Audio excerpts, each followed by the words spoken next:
Welcome back, guys. I'm Gabby Golf Girl, here with Summer from PGA Tour Superstore. Hi, Gabby. And we are going to be talking about my wedges for the PGA Tour Roadshow Clinic. This week, we're going to talk about wedges, and I just moved into these MG4s. Okay, so of all the options you have, Gabby, why'd you decide to go with the MG4s? So I started out with the high toes, and I loved them around the greens. I had so much spin, I loved it. But I was looking for something more accurate on approach shots, especially that's mainly where I'm at. Longer yardages, not really playing a lot of shots from 30 to 40 yards, mainly 60, 70, 80. I needed full swings. So I changed the MG4s. I love them. I get more bounce around the greens, which I love. Okay. Especially I'm playing in Florida, grain grass, and it just kind of like sticks, and I don't like that. I like to have the bounce and feel. And so I'm actually like kind of in love with my wedges right now. Love like it. in the best time of my game right now for wedges. Love it. So I'm excited.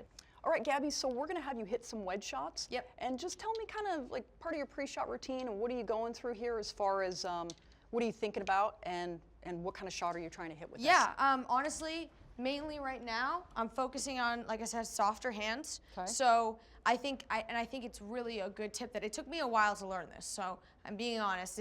I've always been compressing, and what that means is basically just coming in so steep because that's what I do on most of my irons. And I thought like just bring that into my wedges and I'll hit well. But I've realized, especially if you're going to go and start doing feel shots, 30, 40, around the green kind of yardage shots, I need to be softer. And I think that's the main thing that I've been learning. That's why I'm hitting my wedges so well. And wedges are such an integral part of the game. It's where you score. Yeah. It's where you kind of end up most of the time if you don't hit the green or you hit a great drive and you got a short yardage in. Sometimes I used to panic, like when I would hit a great drive and then have 50 yards in. Wow. And so now I feel really confident about it. Okay, I love it. I love it. Soft hands, and I've been doing that okay. even with like 40, 50, 60 yard shots, 60 degree up. I'll hit a full one here.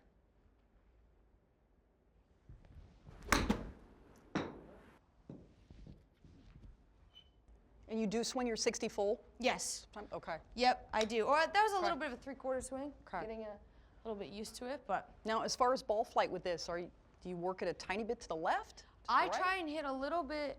I try and hit a little bit of a cut with everything. Okay. And the only reason is because my kind of tendency is to hit it left. All right. And to want to like cover the ball again. Like I said, I've always been super compressed and trying to get distance that way, but I'm getting it the wrong way. Okay. And I've realized that like I would take the club down and go like this, and then release there. Okay. When I've realized it's really a lot more feel. Okay. And I'm gonna try and. Okay. Let's look at this. Try and get a little bit more right here.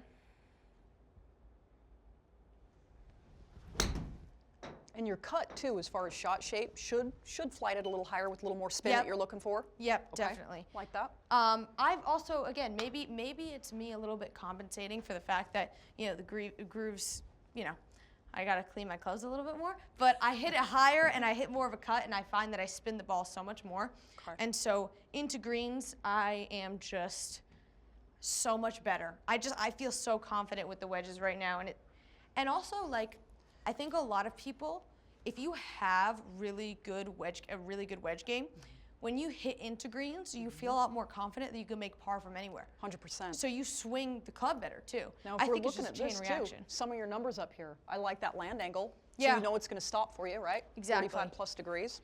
Yeah, I like it. Landing pretty soft. So if we're talking about alignment, you're hitting a full shot with this, right? Yes. So I think one of the misconceptions too is your feet are going to be a little bit left of the target, right? Yes. So if we look in this runs like railroad tracks, right? If I were to lay this down right here, Yep. right? And then I just want my feet like railroad tracks.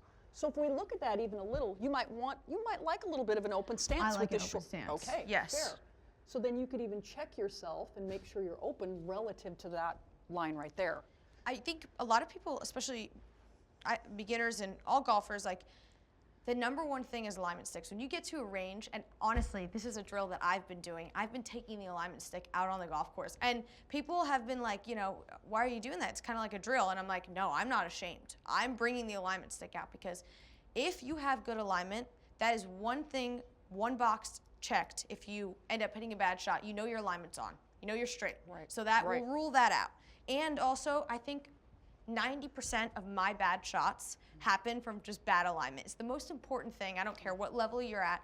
It is the most important thing. You listen to any pro golfer, the first thing they do is take an alignment stick out at the range. Right. Because it rules out the fact that you're not aiming weird, you know? You're just aiming straight, then you can swing your swing from there. Okay. So Now, for newer golfers out there as well, a good thing that you can do if you have carpet or at home or any kind of like hardwood, you can even, I love to close my eyes a lot to do some of this stuff, and then you can take your setup, close your eyes, and see if your feet are along that. So you can kind of see your natural tendency to line up too. Right, right, because I think mainly, again, I always say 90% of my problems come from bad alignment. It doesn't matter what level you're at, it is the first thing to slip away from you, especially if you haven't played in a while. That's my number one thing, is if I take a few days off and I get to the range, I don't pull out an alignment stick, my aim is like out here. So you'll have a tendency to start opening up. Or I'll close, and I'll just do the exaggeration of both because it feels comfortable. No, I like that you carry these in your bag, and for newer golfers out there, obviously if you don't have alignment sticks, you can just put down a club too, right? Right. A club would work great. Yeah. Now, is there anything out there too, we're talking about different wedges, where if we look at maybe the difference as well, right? So is there a reason why you wouldn't have picked, sorry guys. No, you're good. Sand. Like something like this, like instead of your MG4 or the high toe, which we talked about. Yeah. So maybe picking a club like this. I think for the newer golfer. I love it. I think the only thing that I probably would have taken that into consideration a couple months ago. The only thing is I changed to a steel shaft, but I'm looking to elevate that a little bit more. But I mean, these are great. I'll hit one right now with that. With that club. And we can look too. For your folks out there. So well, look at the wedge sole. versus 60 degree. Right. Well, I think this gives a lot more forgiveness. Sure. Right? Exactly. So and lighter maybe is what you're gonna feel. I love the grip and everything.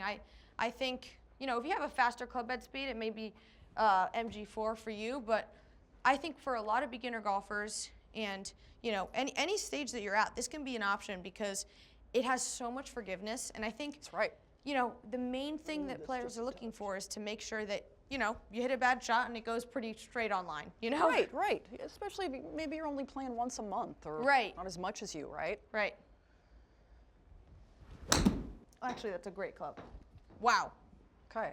That had so much speed. So going from your club to something a little bit lighter, because if we look at the gram weight on this, right? I think, 40 something. Yeah, it's amazing. Right?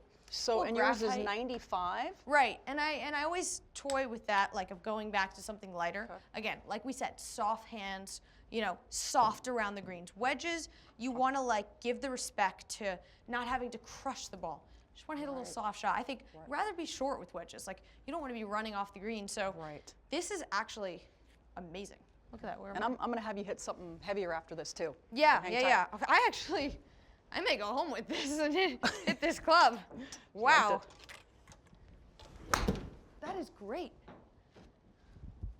15.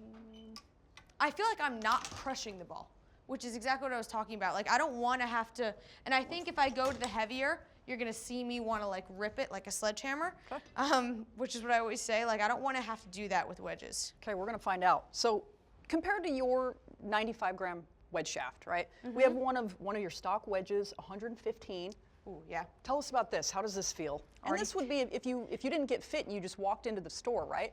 This is what you're gonna get, right? Right, and that's the problem, honestly, because for a while I had not been fit and I did not know what I was doing. I was grabbing clubs that I, you know, just saw, and like people were like, "Oh, this is a great club." I'm like, "Well," and I used it, but like this guy was an older guy that, you know, had given me the club and it was a great, you know, suggestion and I really appreciate it, but I was at the time like a 13-year-old girl who was not going to be able to swing this heavy just club. right off the rack then you grabbed it. Exactly. Okay. It was like his old club and I had used it, and don't get me wrong, it was a good club, but it wasn't reaching my max potential. So here we go.